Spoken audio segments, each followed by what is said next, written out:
Welcome friends to the Secret Doctrine webinar.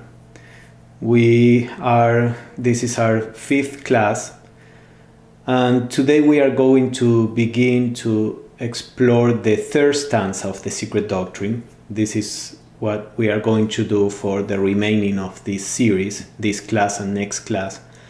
The 3rd stanza of the Secret Doctrine, which is the stanza that describes the beginning of manifestation. So let us see how Blavatsky described this stanza. She called it the awakening of cosmos. See that cosmos is spelled with a K. Later, after she wrote the Secret Doctrine, she said that the cosmos with a K normally refers to the whole universe, and cosmos with a C refers to the solar system. Now, she said that in the Secret Doctrine, the proofreaders, that the group of people that was helping her, many times missed this difference. So we cannot rely completely in this difference of spelling in the Secret Doctrine. And actually, since this shloka talks about the solar system in particular, although this can be applied to the whole universe, I think that the spelling would be more appropriate with C, as the regular word in English is. But in any case, Blavatsky describes this stanza as follows. The reawakening of the universe to life after pralaya. It depicts the emergence of the monads from their state of absorption within the One, the earliest and highest stage in the formation of worlds.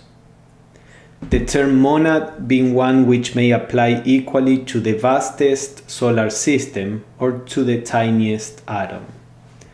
So basically it's the reawakening of the universe, meaning that this is a cyclic process, where the monads, which are the divine sparks, they emerge again from their state of unity. So this is a process of differentiation where the monads that were active in a previous universe now reawaken. Now she says the term monad is a general term that that refers to the divine spark at any level, the level of the divine spark as it is expressing itself through atoms, or through human beings, or through celestial beings. So that's the general description. When we go to the stanza itself, we see that it begins right away with the process of reawakening. The first shloka says, "The last vibration of the 7th eternity thrills through infinitude. The mother swells, expanding from within without, like the bud of a lotus." So you see that there are several elements here. The last vibration of the 7th eternity. Remember, we said that the word eternity referred to an eon or an age, and that just as the period of activity of the universe lasts for 7 ages, then we can say that the period of rest also lasts for 7 ages. So the last vibration that is there at the end of pralaya, of the period of rest, thrills through infinitude, and then it produces this effect. So let's see what Blavatsky says about this.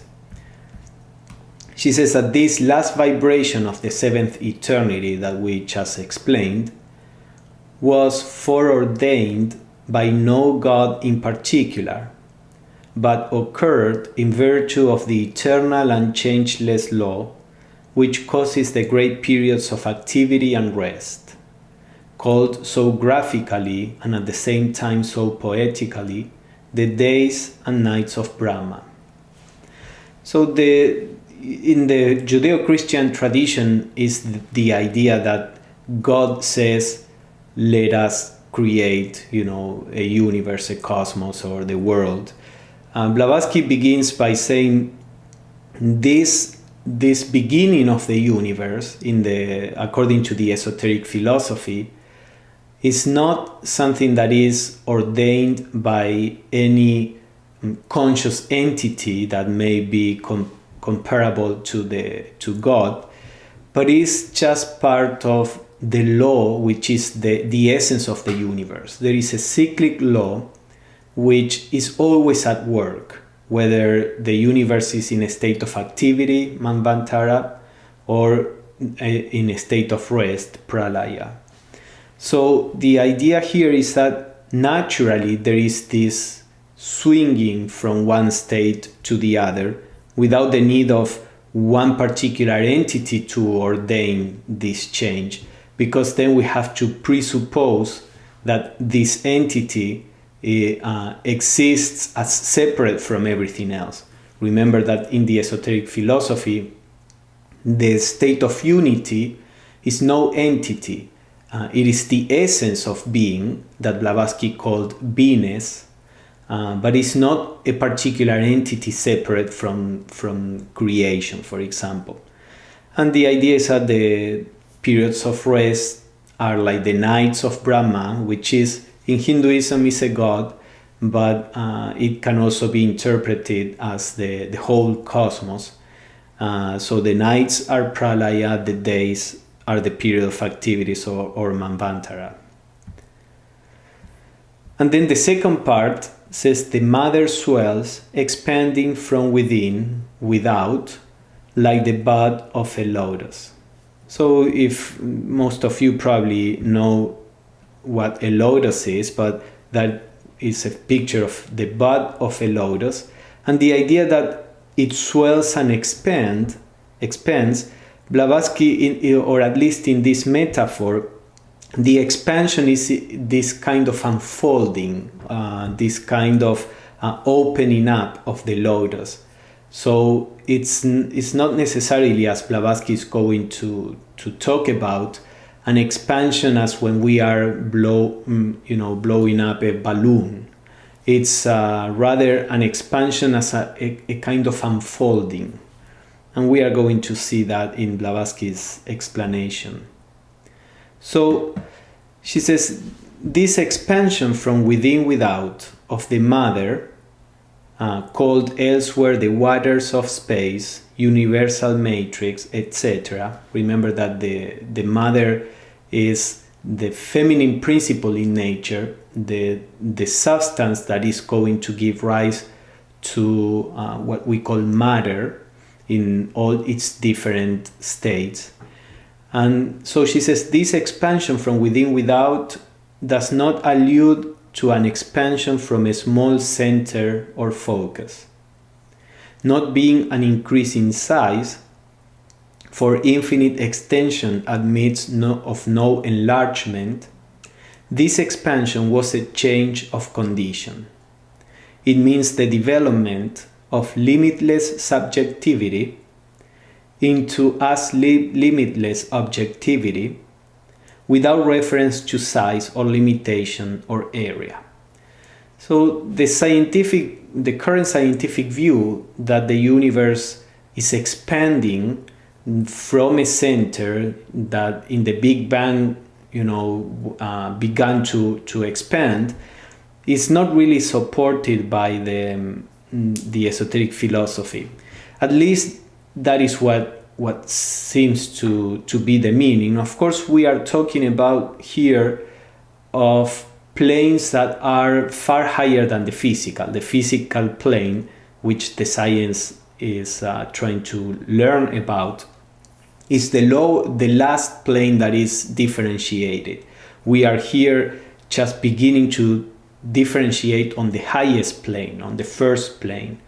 So it may be that the reflection of this expansion on the physical plane appears as an expansion of the universe.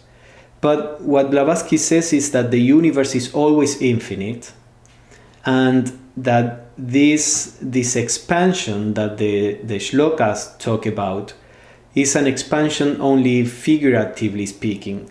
It's the unmanifested blooming or blossoming into the manifested aspect. So it's matter that is invisible, that is unmanifested, into some kind of matter that is visible now, at least visible to the celestial beings, not to us, because again we are talking of the highest plane. So this expansion is a change of condition, as she says.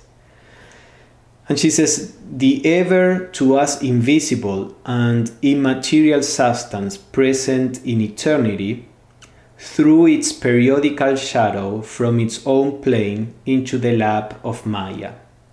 So the ever invisible immaterial substance, this pre-cosmic substance, which is eternal, throws a shadow, its own shadow that is periodical from time to time with each Manvantara, throws its shadow on the plane of illusion. So this is a similar, this is in quotation marks, so it's probably a commentary that to the shlokas that was in the book of Xian, the original that Blavatsky had access to.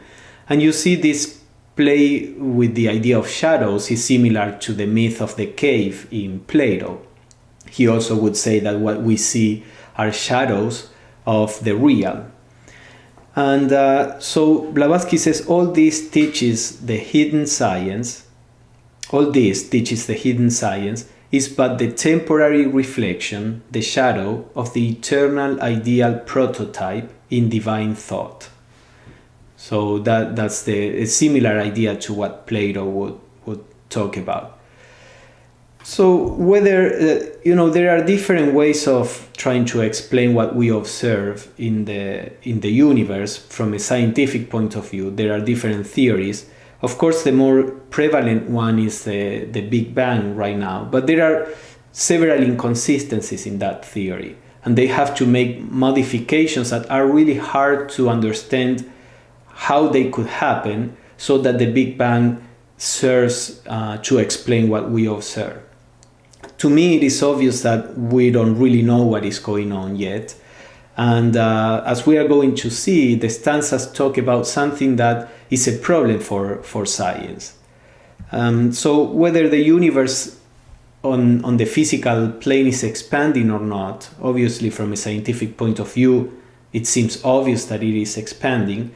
But it may be that we are seeing also some other aspects, or that there are other aspects that we are not seeing that don't let us understand the whole picture. And I'll talk about that a little bit later.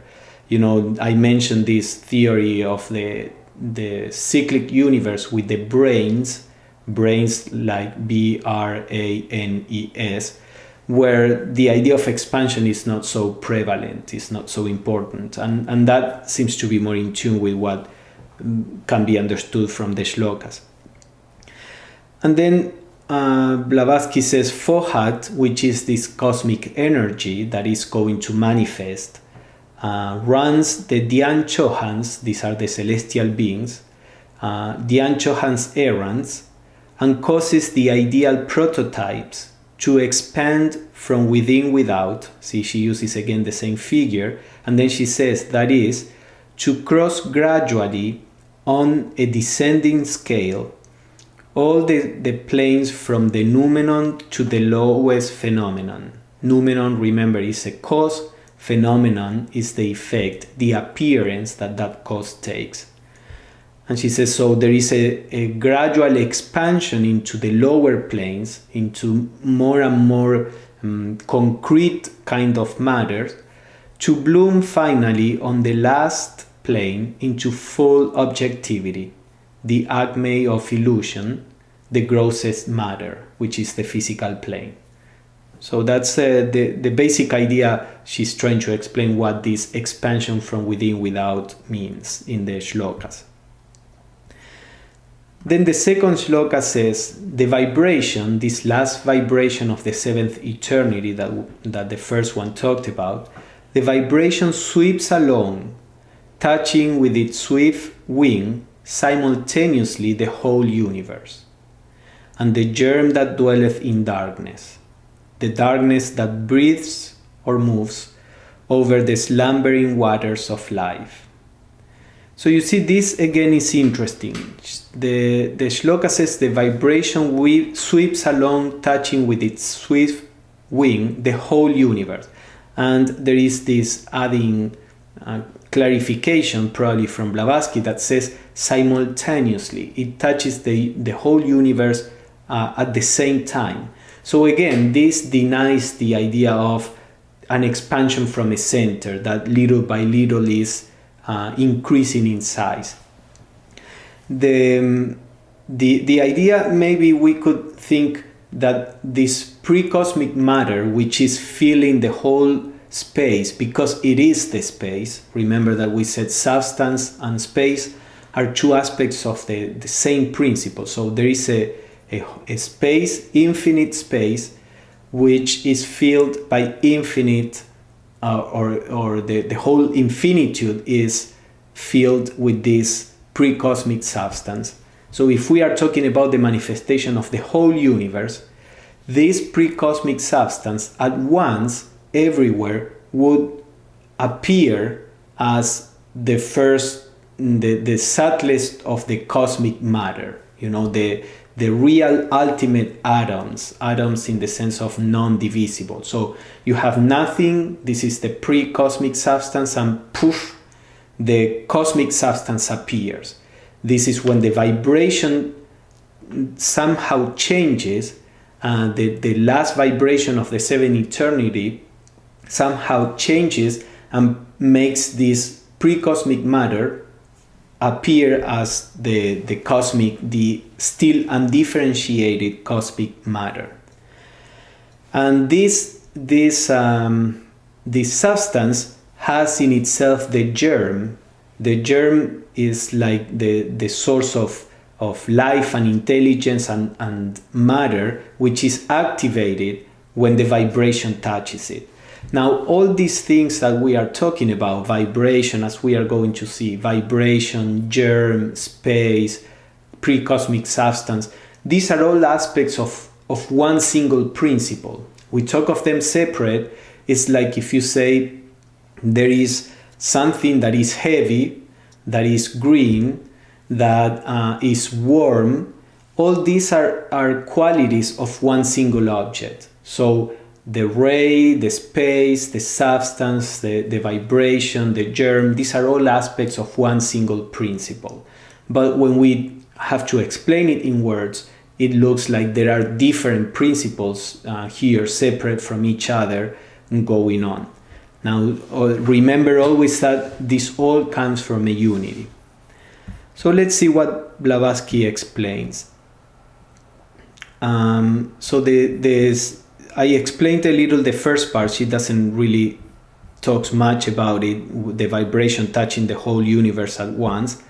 And then she goes on, or the shloka goes on, and the germ, it touches also the germ that dwelleth in darkness, the darkness that breathes or moves over the slumbering waters of life.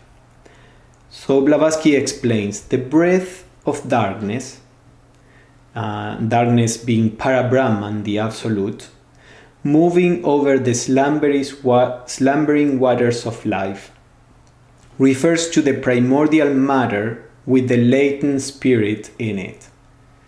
So we have this primordial matter, this pre-cosmic substance that has the spirit latent in it. You see how they are one. These are two aspects of the same. These waters of life, or chaos, which is the female principle in symbolism, the spirit would be the male principle, are the vacuum to our mental sight in which lie the latent spirit and matter, which when manifestation begins, differentiation sets in and manifestation really begins, spirit and matter appear as being different, but not yet, not in the first stages of manifestation. There is not yet differentiation. And then she says, vacuum in the sense of space, but not of empty space. And she quotes an axiom that was used by the Greeks and alchemists: nature abhors a vacuum. So when we say vacuum, we are saying nothing differentiated inside, but there is the idea that space itself is substance. So the idea here is that the breath that moves over the slumbering waters of life, and this of course reminds one of the phrase or the verse in the Bible where the Spirit of God is moving upon the face of the deep. These two principles, in the view of the esoteric philosophy, are two aspects of the same: the male and the female, the spirit and the matter. So now the first one is, remember, let us recap so we see the whole process. The first sloka is about the last vibration of the seventh eternity thrilling through the universe and making the matter, the primordial matter, to swell, to begin to manifest. And that vibration touches the whole universe at once, and that vibration is awakening the germ which has latent the spirit. And then the third sloka says, darkness radiates light, and light drops one solitary ray into the waters, into the mother deep. Remember that darkness is used for the absolute, for Parabrahman, because it is beyond anything we can conceive of. So there is a radiation in the absolute within this darkness, which is called the light. And this light drops one solitary ray into the waters, which is this primordial matter or substance. Blavatsky says the solitary ray dropping into the mother's deep may be taken as meaning divine thought or intelligence impregnating chaos. This, however, occurs on the plane of metaphysical abstraction, or rather the plane whereon that which we call metaphysical abstraction is a reality. So she's showing here the divine thought is already differentiated. The divine thought is already the manifested logos. So this is going to happen also when manifestation and differentiation is already in its way to keep on expanding. So she says this can be taken in that way, but in the process of the stanza we are talking about actually what is happening earlier in what we can call the first logos. So I'm going to give a diagram to show that. So what at this point the third stanza is talking about is that within the absolute, which is this darkness that is represented by this dark circle, light appears, which Blavatsky says is symbolized with a white dot within the circle. This light is the unmanifested logos. Of course, this is light when comparing it to the darkness of the absolute, but it is still unmanifested. That light is like an opening within the absolute through which the ray may come, the ray of the logos. So light radiates and it drops one solitary ray. Blavatsky explains that this solitary ray, the idea of solitary, is because it is the one single source from which everything will be produced. So she says everything can be, all the diversification we see can be reduced to this one single source. And for this reason there is the emphasis, one solitary ray. Sometimes in Hinduism they talk about the one without a second, with the idea that there is a oneness that is not one and then another and then another. There is a oneness that is the whole, a oneness without a second, a oneness that is all. So this solitary ray, I think the shloka is trying to give a similar image. It is a ray, and it's not that there will be another ray different from it. It is the only ray that is behind everything. Of course, as we have seen, that ray will differentiate in 7 rays, let's say, or that ray will first give origin to the triangle, to the 3 fundamental principles that are the foundation of manifestation, and this triangle will manifest as the 7 rays, which are the 7 highest celestial beings. And it is through these beings, which are the vehicle of the universal mind of Mahat, through these beings, then the ideas that this shloka or stanza is talking about, the primordial ideas in the Logos, are impressed in matter, in Maya, in illusion, by means of these 7 beings. But right now we are at the point in the stanza where this one solitary ray falls into the waters of life, which is the primordial matter.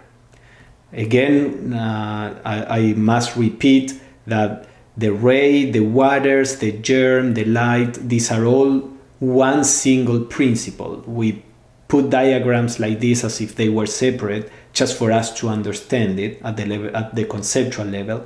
But this is all happening inside every single primordial atom, which has in itself all these principles. And then the shloka goes on and says, the ray shoots through the virgin egg. The ray causes the eternal egg to thrill and drop the non-eternal or periodical germ, which condenses into the world egg. So now the shlokas shift the images that are used here, and then we have the image of the egg. So there is an eternal egg, which is virgin, which is undifferentiated. And now when this ray shoots through this virgin egg, produces what is the periodical egg, which is more condensed. This is the world egg.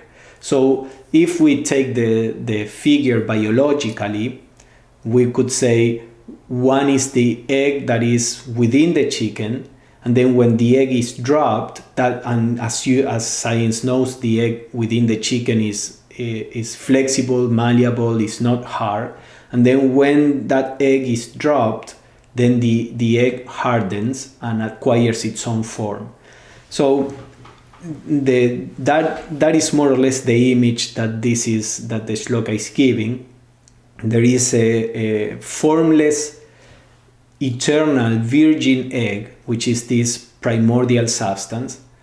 When the ray shoots through the egg and causes differentiation, causes it to thrill, then the non-eternal egg, which is the world egg, the matter that is going to give origin to the world or the solar system or the universe, then it is dropped, and now this is a matter that has a form of its own, in a sense, is manifested.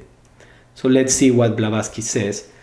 The virgin egg, being in one sense abstract eggness, or the power of becoming developed through fecundation, is eternal and forever the same. And just as the fecundation of an egg takes place before it is dropped, so the non-eternal periodical germ, which becomes later in symbolism the mundane egg, contains in itself, when it emerges from the set symbol, the promise and potency of all the universe. So the other aspect of this image of the egg is that within the egg, in a more or less homogeneous condition, is everything that is needed to create the chicken, for example. So this primordial cosmic matter now we were talking the pre-cosmic substance, or pre-cosmic matter, if we want to call it, would be like the virgin egg. And then when it is fecundated, when it is dropped, when it is manifested, we have the cosmic matter. Now it's cosmic, now it's manifested. It's still homogeneous, but from this cosmic matter, everything in the universe will develop. So you see how these shlokas are talking about the transition from pre-cosmic into the beginning of the cosmic condition. She says the virgin egg is the microcosmic symbol of the macrocosmic prototype, the Virgin Mother, chaos, or the primeval deep. So the idea is that if we are referring to the universe as a whole, then we talk about the Virgin Mother, the pre-cosmic substance that fills the whole universe. Now, when we come to talk about a particular system, whether it is the solar system or the Earth, then that microcosmic symbol is the symbol of an egg. Probably if you are talking about the whole universe, you cannot talk about any form. But when you talk about the solar system or the Earth, the idea of an egg may be more appropriate than when you are talking about the whole. So that is probably why the Virgin Mother is a macrocosmic symbol of the virgin egg. And Blavatsky says the male creator, under whatever name, in any tradition, springs forth from the virgin female, the immaculate root fructified by the ray. Cosmos as receptive nature is an egg fructified yet left immaculate.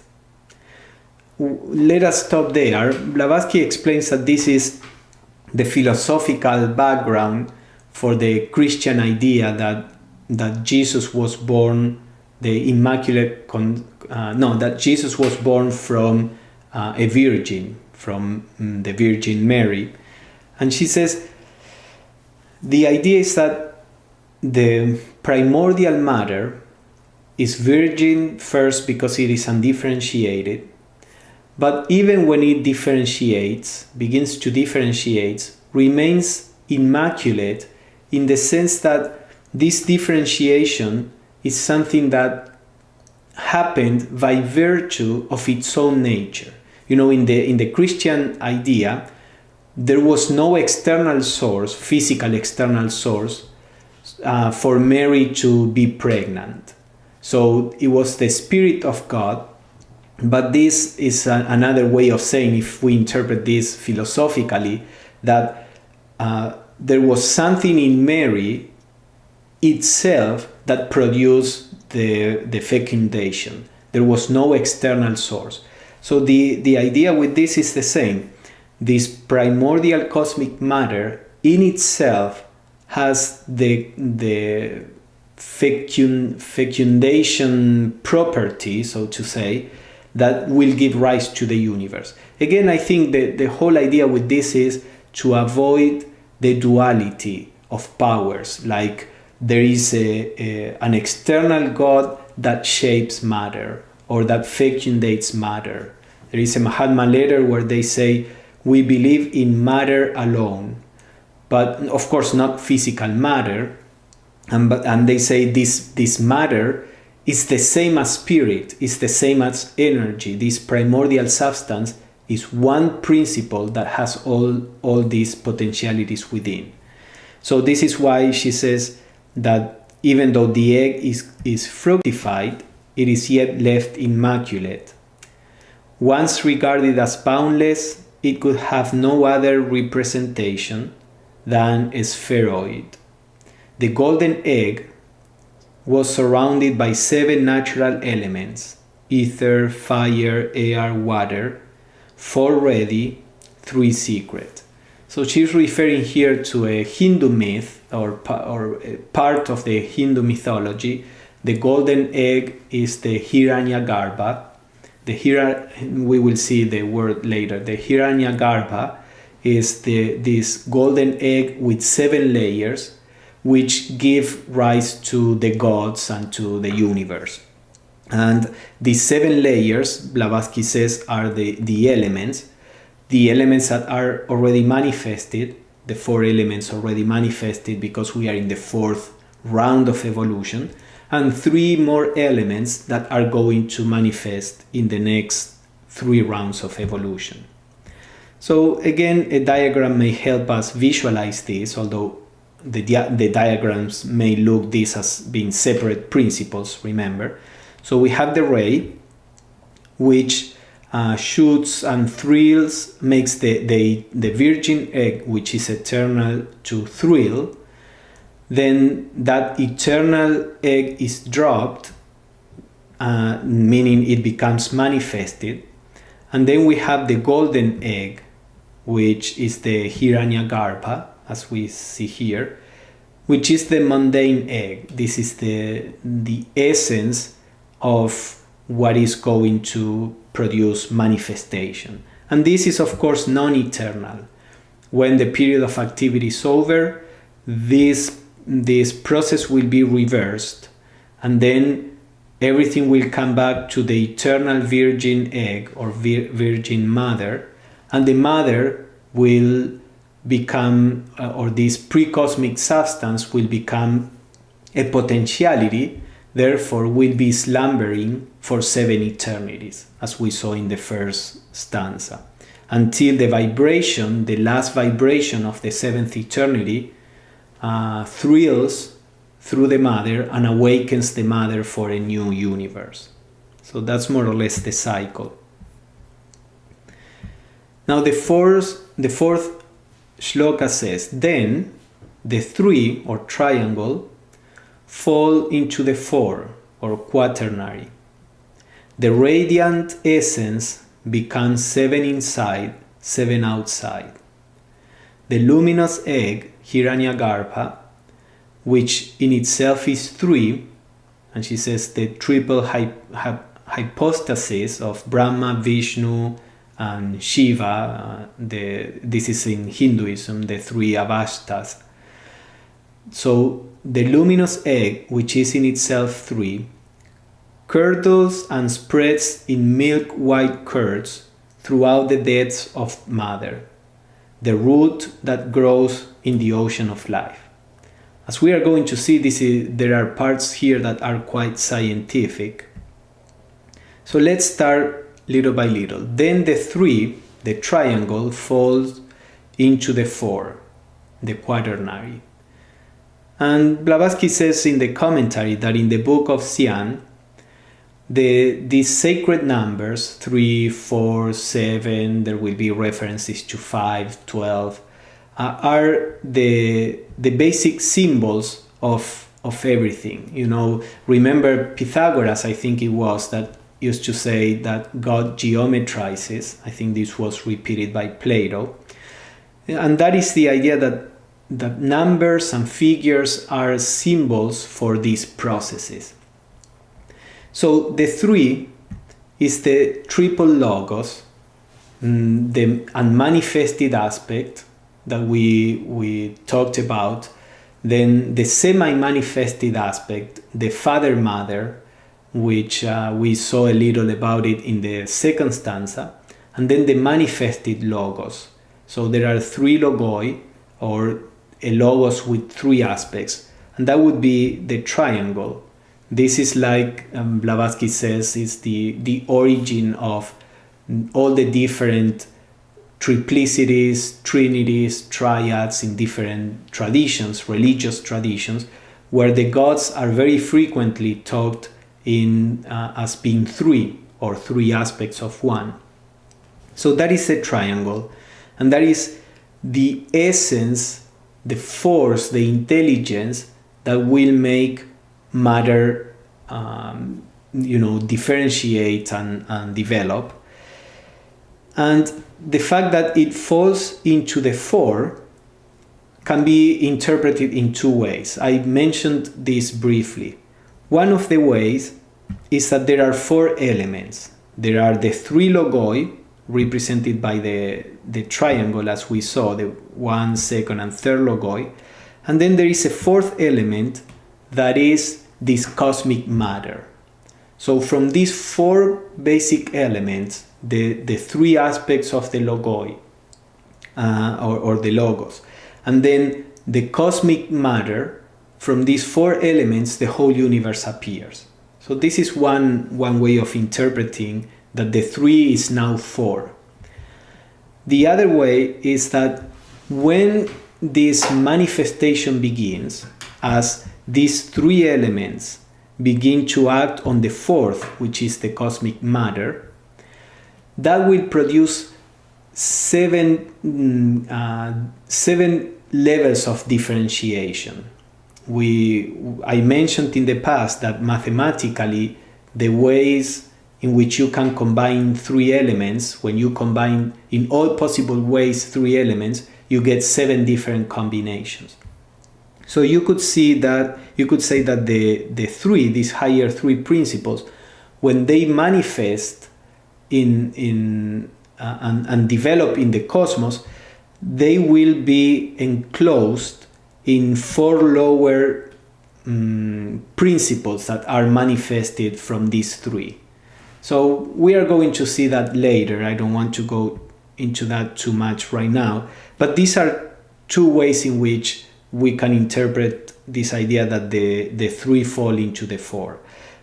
At the level of a human being, this second way, the 3 plus 4, 7, is what represents better our own situation, because there is in us what is called the higher triad, the self, Atman, the source of wisdom, Buddhi, and then the source of self-consciousness, Manas. This is called the higher triad, which is enclosed in 4 lower elements, which is our personality, our body, its more ethereal model, the linga sharira, then the vitality, prana, and then the kamic or desire nature.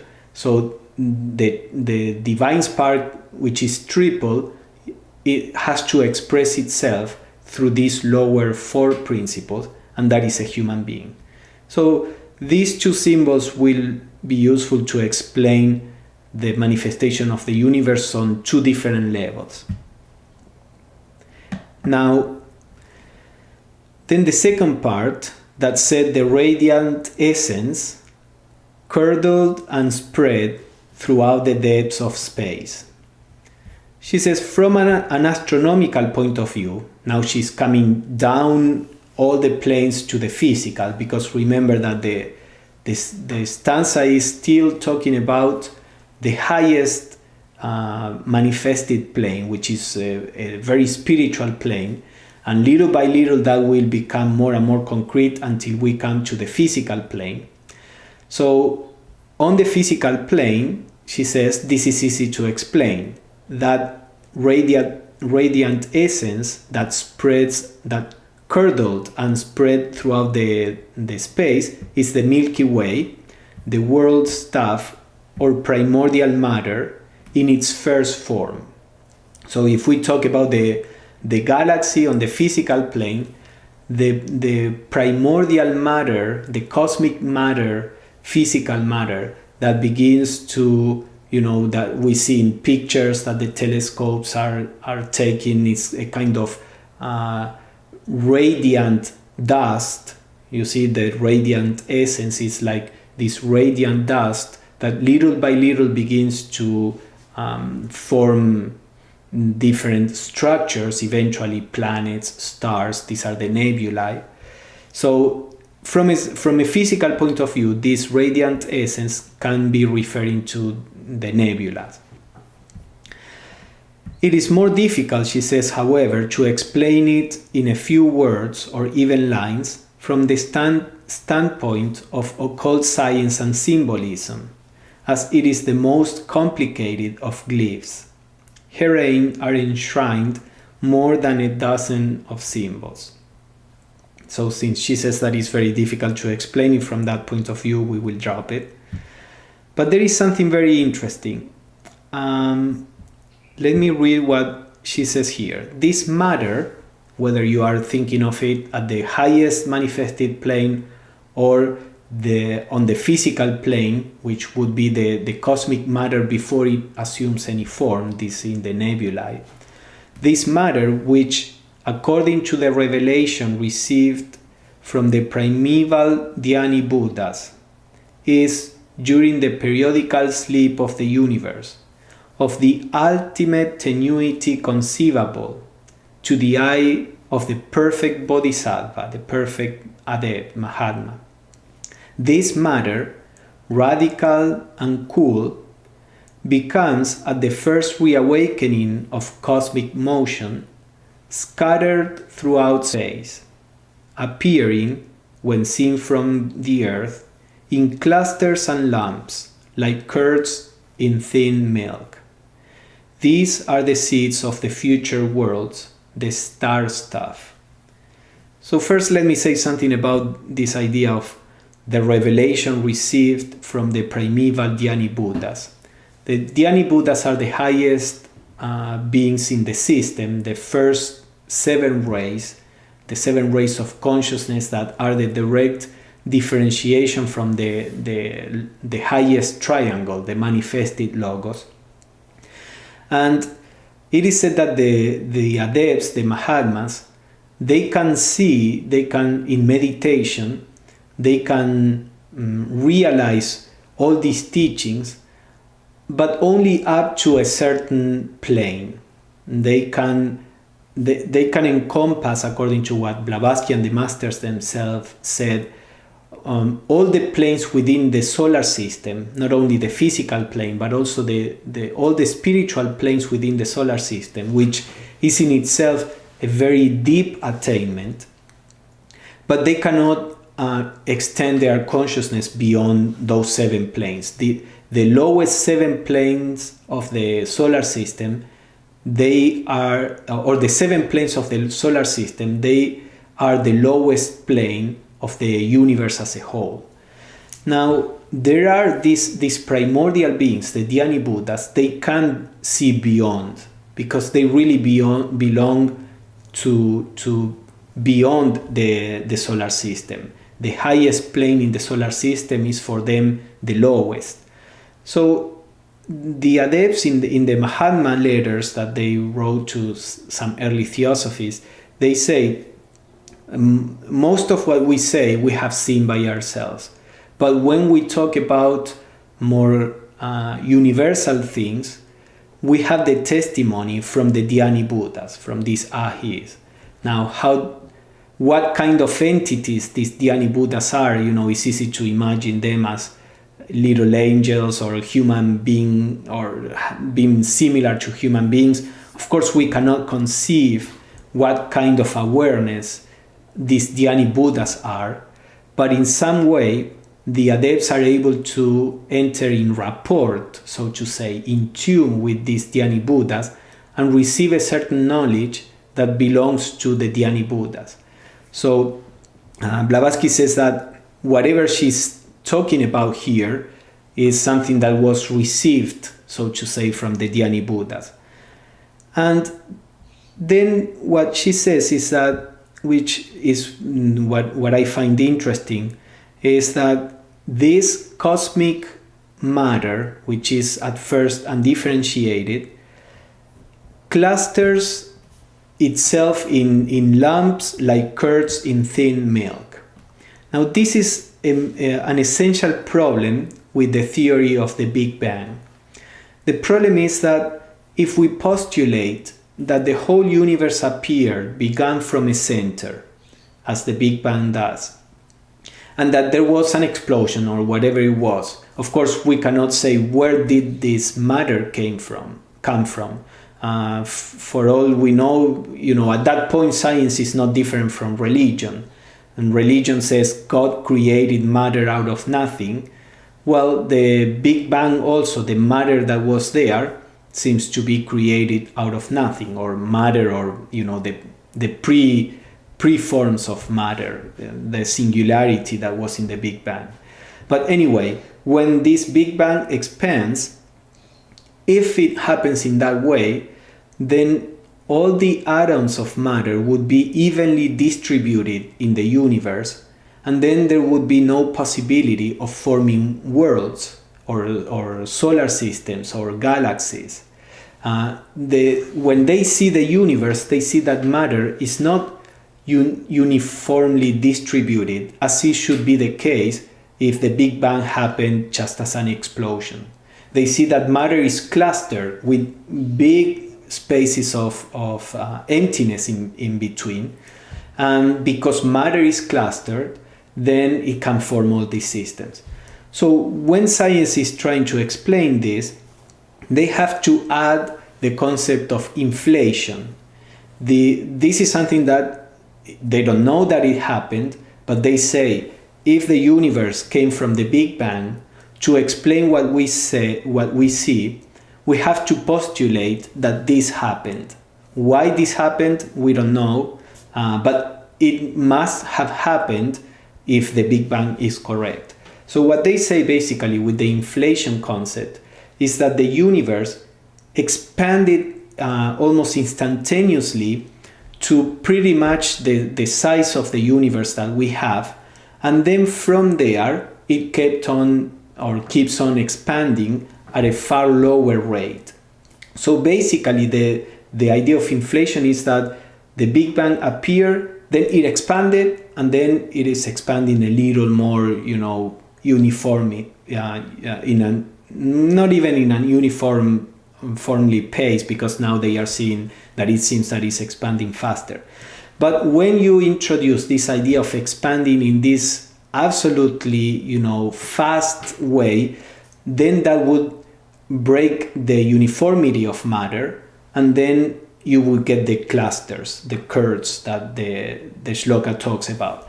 Now you see, this inflation is quite similar to the idea that the vibration touches simultaneously the whole universe, because they have to postulate that something like that happened to explain this idea of the curves.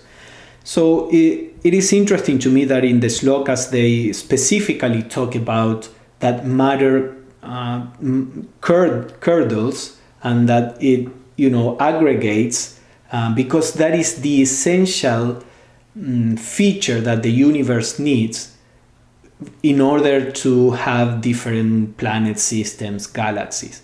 Now, unfortunately, the stanzas or the shlokas that Blavatsky translated don't say how these curds appear in the milk of the primordial matter, and that is exactly what science doesn't know how to also. But the shlokas do mention this, and that is an essential nature of the universe in modern cosmology. Okay, so the next shloka says, we have seen that the vibration awakened, it thrills through the mother, then the eternal egg drops into the periodical egg, and then this homogeneous matter that is represented by the egg now appears as lumps, as clusters of matter. And then the shloka says, however, the root remains, the light remains, the curds remain, and still Oeaohu is one. So again, you see how, because at this point we may lose sight of the unity, now we have matter that is beginning to cluster, to differentiate, beginning to form systems. So, but the shloka says, everything, all the basic principles of the universe remain, and yet they are one. So let's see how Blavatsky explains. The root means pure knowledge, sattva, she says, eternal, nitya, unconditioned reality, or sat, satya. Satya is truth, sat is reality. Whether we call it Parabrahman or Mula Prakriti, for these two are aspects of the one. So the root refers to the absolute, to Parabrahman and Mula Prakriti, which is an aspect of the absolute, this absolute abstract space. So the root remains, even though there is now manifestation, there is manifested matter, the root, which is Parabrahman and Mula Prakriti, remain. It's not that they are transformed and disappear. Now Blavatsky says that Sattva, she adds a note, is the name given among occult students of the Arya Sangha school. Arya Sangha was an early Buddhist teacher which founded the Yogacara tradition. Blavatsky says there are two Yogacharas schools, one that is exoteric, which is the one we know about, but there is another esoteric aspect. So that's why she says among the occult students of the Arya Sangha school. So among them, Sattva meant the dual monad or Atma Buddhi in human beings. The Atma Buddhi on this plane corresponds to Parabrahman and Mula Prakriti on the higher plane. So that which at the cosmic level is Parabrahman and Mula Prakriti, at the level of a human being is Atma and Buddhi. Atma is a ray of the Absolute, if we want to put it that way, and then Buddhi is an emanation of Mula Prakriti. Now we have to remember that ultimately speaking, Atman and Paramatman or Parabrahman are one. So all this to explain what the root is. The root is the root of reality, which even though manifestation is there, the root remains. Then it says that the light remains. And the light is the same omnipresent spiritual ray which has entered and now fecundated the divine egg and calls cosmic matter to begin its long series of differentiations. So the light is the ray of the Logos which makes the egg thrill, be dropped, and then the ray is behind the differentiation of matter in all the manifested planes. So the root and manifested root remains, the manifested light remains, and the curds remain. The curds are the first differentiation, as we said. Probably, she says, refer also to that cosmic matter, which is supposed to be the origin of the Milky Way, the nebulae, as we said, the matter we know. So basically what this shloka is saying is that the root, this space and root substance remains, the light which represents the Logos remains, the curds which represents differentiated matter remains, and yet they are all one. Even in the midst of differentiation, all this is one principle. We are not talking about different principles, but different aspects of the one principle. And that one principle is called Oeaohu. Now let's see what she explains. So still Oeaohu is one. She says in the first paragraph what we were talking about. This refers to the non-separateness of all that lives and has its being, whether in active or passive state. Oeaohu, she says, is a secret word. She says it's a very powerful word, but the way to pronounce it is, there is a secret way of pronouncing it. And she says it has a lot of magical power, but it's very dangerous at the same time. And she says, I'm publishing it because without knowing the correct pronunciation, it doesn't produce any, it's not dangerous. So she says, Oeaohu is rendered the father-mother of the gods. Fathers dash mother. So meaning this one principle that has the two potentialities in itself. So it's the father-mother of the gods in the commentaries, or the six in one, or the septenary root from which all proceeds. In one sense, Oeaohu is the rootless root of all, hence one with Parabrahman. In another sense, it is the name for the manifested one life, the eternal living unity. So basically this idea of Oyaohu is the unity behind everything, whether you talk about the unity on the highest plane or the unity within the manifested planes, that is Oyaohu, is that unity. And then the last shloka that we are going to explore today, the root of life was in every drop of the ocean of immortality, Amrita. Amrita is the Sanskrit word for immortality. And the ocean was radiant light, which was fire and heat and motion. Darkness vanished and was no more. It disappeared in its own essence, the body of fire and water, of father and mother. So let's see how Blavatsky explains this.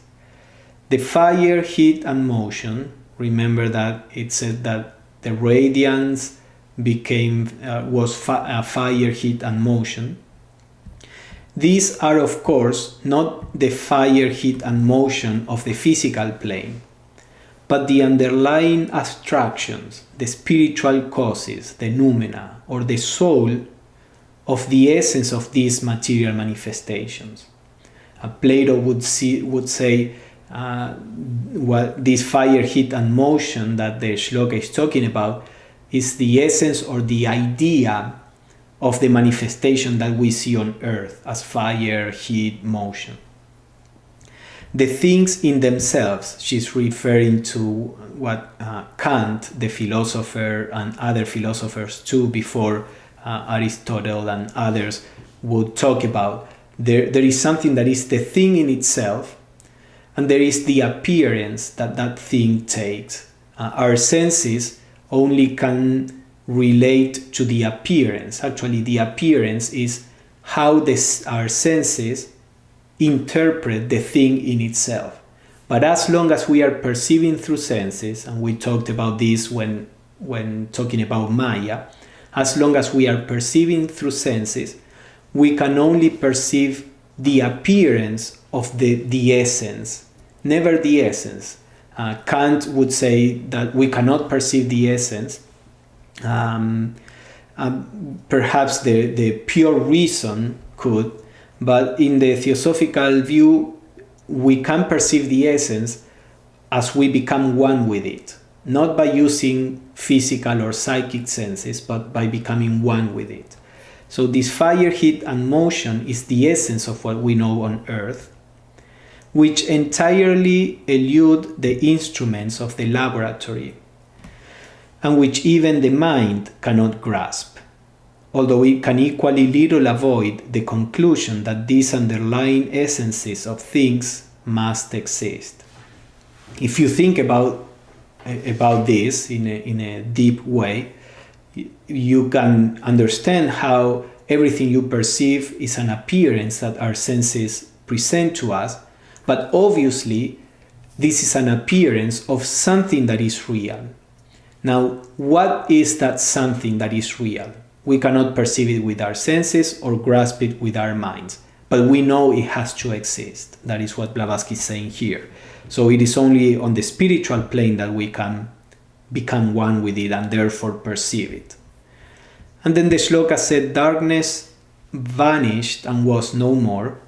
Blavatsky says, in this case, darkness is the allegorical representation of the condition of the universe during pralaya, or the term of absolute rest or non-being, as it appears to our finite minds, which now is not more, because now the universe is in its period of activity.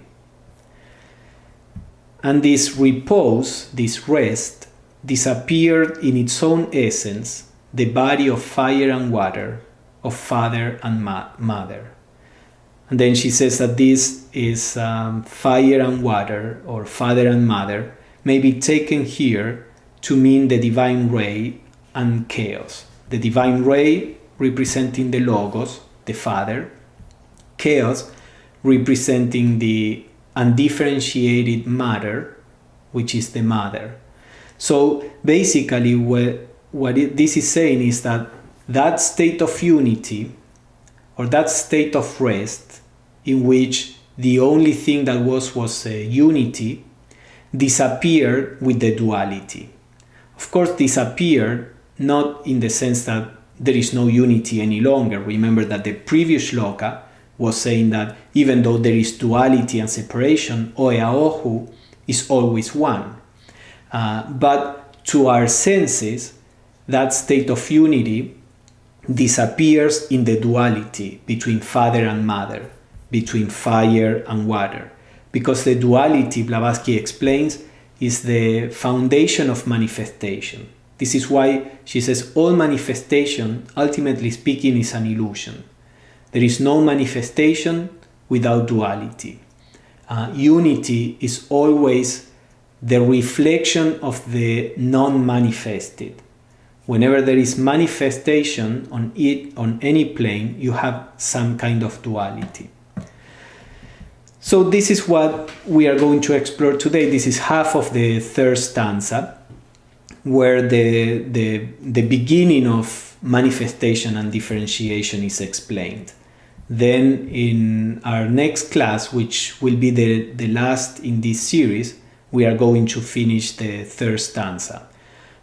In a few months, we are going to continue with the second series, where we will explore the fourth, fifth, and sixth stanzas that talk more about how the earth was actually developed. So I hope to see you next week.